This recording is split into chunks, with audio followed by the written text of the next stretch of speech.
So Porsche is very well known for giving its model range a very subtle generation change. Well, this is one of their cars that is now in its third generation. This is the new Porsche Panamera, which is very similar to the second generation. Well, let's see what it is like and let's have a look to see what is actually new. Hello everyone, welcome to Everything Cars and More. This is the #1 place to be for car news and reviews. Sit back, buckle up, let's go.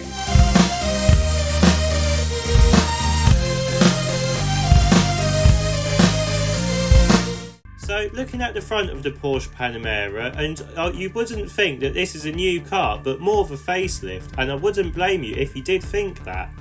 But I can say this is an improved generation over the previous model. To start with, the front wings have been replaced and are now higher than before.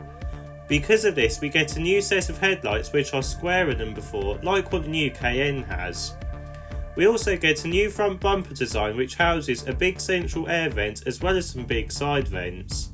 We also get a little air vent above the number plate too, which is a first for a Porsche.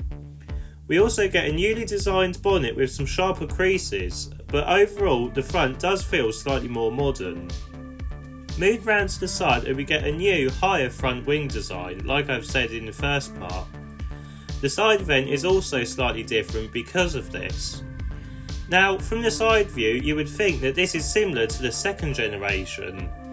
Well, it is actually the same as the second generation.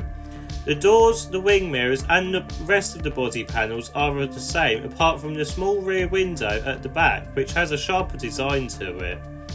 Now, I presume Porsche has used the second generation as a way of cost cutting, but that is no bad thing. There was nothing wrong with the second generation, so why bother changing it all if you don't need to? A recent example of this would be the new 1 Series and 2 Series Grand Coupe. They are on the next generation now, but are based on the previous generation.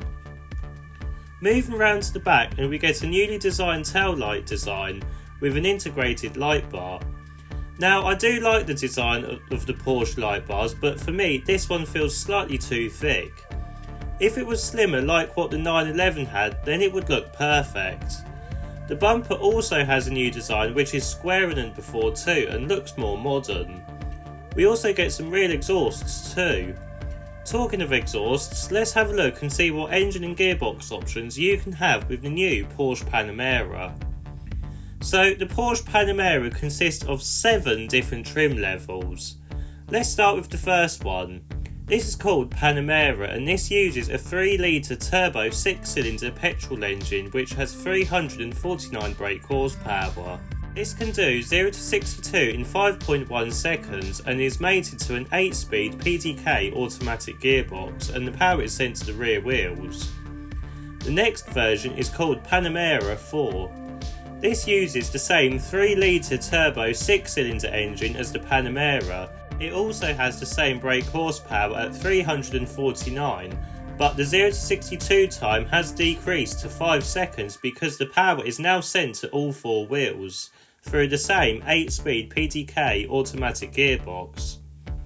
The next version is called Panamera 4 e-Hybrid, and as you may be able to tell, this is a plug-in hybrid model.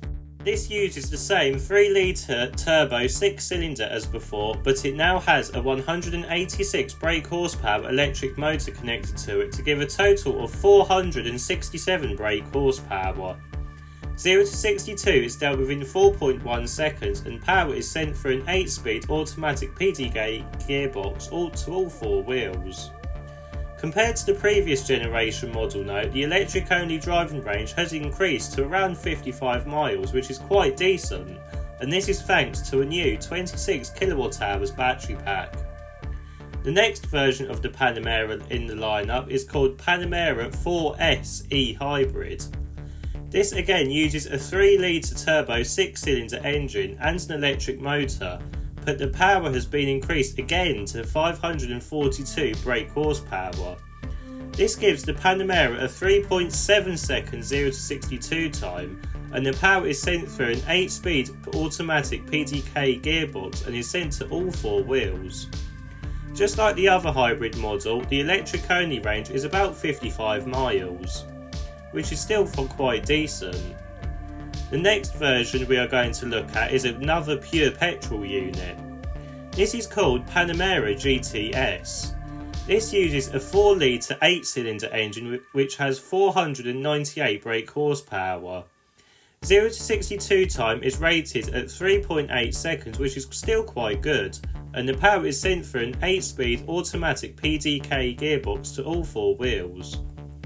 The next version is called Panamera Turbo E Hybrid, and this uses the same 4 litre turbo 8-cylinder engine from the GTS, but it now has an electric motor mounted to it to give it 678 brake horsepower combined. This is effectively double the power from the base model. This gives the Turbo E Hybrid a 3.2 second 0 to 62 time, and the power is sent to all 4 wheels through an 8-speed automatic PDK gearbox. The final version of the Panamera range is the Panamera Turbo SE Hybrid. This uses the same setup as the regular Turbo E Hybrid, but the power has been increased yet again to 779 brake horsepower.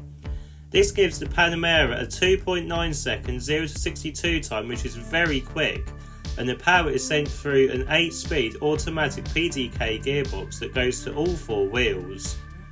Electrical only range is also the same as the Turbo E Hybrid 2 at 55 miles.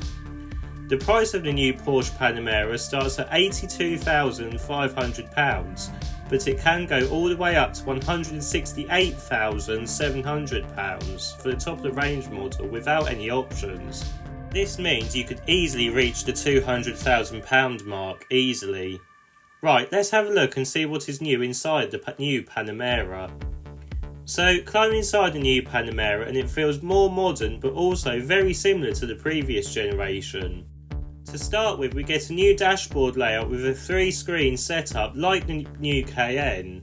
This means we get a fully digital instrument cluster which is very customisable and is also easy to use and read. In the middle we get the same infotainment system as before, but it has been slightly updated so it is very easy to use. In front of the passenger we get another screen for them which is also very easy to use and very similar to what the Cayenne has. Now, the centre console is slightly different than before, and to start with, the gear shifter has been moved onto the dashboard like what the Taycan has, and this frees up space in the centre console for some more storage. We also get a new set of climate control switches which are very easy to use, but most of the buttons that were present before have now been moved to the touchscreen. Now, this is a big shame, but they are easy to access, so it is not as bad as it may seem. In front of the driver we get the same steering wheel as before, which is small and simple, but it is easy to use. The door cards are also the same as before, apart from the door handle which is slightly different. But the seats are slightly new and they are comfier than before and also look much better too. Right, let's have a look and see what it is like in the back. So, getting into the back of the new Panamera, and there is no surprise that legroom and headroom is the same as before. We also get the same door cards, but the central tunnel is slightly different with different climate control switches. We do still get a nice armrest now, as well as some USB-C ports. Now, whilst you can sit 3 in the back, I really wouldn't recommend it because of the very high hump in the floor. This will make it very uncomfortable for everyone and is more suited for a 4-seater car. Right, let's have a look and see what the boot is like. So, opening the boot, and surprise surprise, you are welcomed with the same 494 litres of space with the seats up.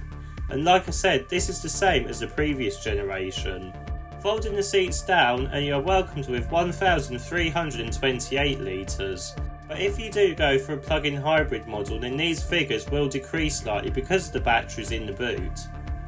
So, in summary then, what do I think of the new Porsche Panamera? Well, considering that this is based on the 2nd generation Panamera, there is a real big jump between the two. The design is much more modern inside and outside, and the improvements to the engine lineup also help too. I would just wish though that they would have done a few more changes to the outside, for example adding the flush door handles from the Porsche 911 and Taycan. This would make it feel a bit more modern and different to the previous generation. Doing that would make it feel like it is really an all-new car.